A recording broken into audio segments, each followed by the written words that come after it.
হে all, কেমন আছো তোমরা সবাই? আশা করি খুব খুব ভালো আছো। আমিও খুব ভালো আছি। তো আবারও আর একটা ব্লগ নিয়ে চলে এসেছি। আর এখন বাজে বিকেল 5টা। আর এখন আমি, বাবা, মা আর পিসি বেরিয়ে পড়েছি কল্যাণী সেন্ট্রাল পার্কের উদ্দেশ্যে। তো কল্যাণীতে যে কদিন ছিলাম সেই কদিন রোজই প্রায় বেড়ানো হয়েছিল। তো আপাতত কাছাকাছি কোনো জায়গা নেই বেরোনোর মতো, একটু ডিস্টেন্সেই হয়ে গেছে, মানে সঙ্গীতাইদি যে বাড়িতে ভাড়া থাকে সেখান থেকে। তো সেন্ট্রাল পার্ক যেতে যেতে অনেক কিছুই দেখালো পিসি। তো নতুনত্ব জিনিস দেখতে আমার তো বেশ ভালোই লাগে। সব থেকে বড় কথা, যেতে যেতে কতগুলো যে ক্যাফে দেখলাম সে অগুন্তি। তো আনন্দনগর থেকে অনেকটাই প্রায় রাস্তা। তো গল্প করতে করতে আমরা পৌঁছে গেলাম। আমাদের যাওয়াটা একটু সকাল সকালই হয়ে গেছে, আর এখন বাজে 5:30 মতো। তো এখন সবে বসছে, আর লোকজন সেরকম ছিল না, ফাঁকাই ছিল। আর আজকে ছিল প্রথম দিন। তো গাইস, আমরা এসেছি কল্যাণীতে একটা মেলায়, পৌষ মেলা। তো এই যে সবাই এইদিকে, আমি এইদিকে। আমরা যেহেতু পরের দিন করিমপুর চলে আসবো, ওই জন্য পিসি বললো যে মেলাটা ঘুরেই আসার কথা। আর আজকে যেহেতু প্রথম দিন বললাম আগেই, তো সেরকম কিছুই শুরু হয়নি এখনও। আর অনুষ্ঠানও অনেক রাতে শুরু হবে। তো এখানে বিভিন্ন রকমের জিনিসপত্র দেখছিলাম, তো বেশ ভালোই লাগছিল।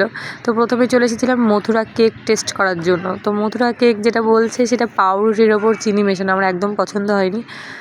তো যাই হোক, তারপরে শুরু করলাম সেল থেকে। তো সেলে দেখছিলাম এই যে সোয়েটারগুলো বেশ ভালোই। এখানে সব থেকে আমার বেশি ভালো লেগেছে যে এই হাতের সুন্দর সুন্দর কাজগুলো। এই যে ব্যাগগুলো দেখতে পাচ্ছ, খুবই সুন্দর। ফোনে হয়তো সেরকম বোঝা যাচ্ছে না, বাট সামনে থেকে আসলে তোমরা মানে মুগ্ধ হয়ে যাবে। তো যাই হোক, এখানে অনেক কিছুই প্রায় ঝুলছে দেখতে পাচ্ছ, ব্যাগ থেকে শুরু করে, শাড়ি থেকে শুরু করে। তারপরে ছিল চীনামাটির জিনিসপত্র, আর এই দেখো হাতের তৈরি গয়না। তো আমি বেশি কিছু নিইনি, টুকটাক কিছু জিনিস নিয়েছি, সেটা তোমাদের একটা পরের ব্লগে শেয়ার করে দেবো। আর এই দেখো, দেখতে পাচ্ছ গোল্ডেনের জুয়েলারি, এগুলো ডিজাইনগুলো খুবই সুন্দর লাগছে। আর এখানে বিভিন্ন রকমের শাড়িও ছিল। তো আমরা এখানে বসে বসে একটু ঘটি গরম খাচ্ছিলাম। আমি একটা ছবি তুলতে গিয়েছিলাম গাইজ, তারপর দেখি 3জনাই চশমা পরে বসে আছে। ওই একটা, এই যে এখানে 2জন আছে, মা আর পিসি। আমি একমাত্র চশমা পরে নেই। মেলা মানেই টুকটাক এটা ওটা খাওয়া। তো যাই হোক, তারপরে আমরা চলে আসি চপ খাওয়ার জন্য। তো চপগুলো তো একদমই বাজে ছিল। তো আমি কিনেছিলাম গজা, এই দেখো দেখতে পাচ্ছ 100-এ বিক্রি হচ্ছিল। তো যাই হোক, এই ভেজ পকোড়া দেখতে পাচ্ছ, এটাও একদমই বাজে ছিল। তো আমি ওদের কাছ থেকে একটু একটু টেস্ট করেছিলাম, কিন্তু আমার একদম পছন্দ হয়নি। তেলে সেই পুরোটাই তেল ভর্তি যাকে বলে। তো আমরা মেলাটা ঘুরে টুরে বাইরের দিকে চলে আসি। আর এদিকে বাবা নিচ্ছিল মালপোয়া, তারপরে নিচ্ছিল গজা, এই তো। আর মেলাতে গেলে বাদাম ছাড়া তো সবই অসম্পূর্ণ, তো বাদামও নিলাম। দেন পিসি একটা পপকর্ন নিয়েছিল। তো মোটামুটি 7টা বেজে পার হয়ে গেছিলো। আর এদিকে আমি পিসিকে বললাম চলো একটু দই ফুচকা খেয়ে আসি, যখন আসলামই ফুচকা তো খেতেই হবে। তো আমি আর পিসি হাফ ফুচকা খেয়ে উঠে পড়ি টোটোতে। তো রাস্তা তো কম না, তাই আমরা সবাই মিলে বাদাম খেতে খেতে গল্প করতে করতে চলে আসি।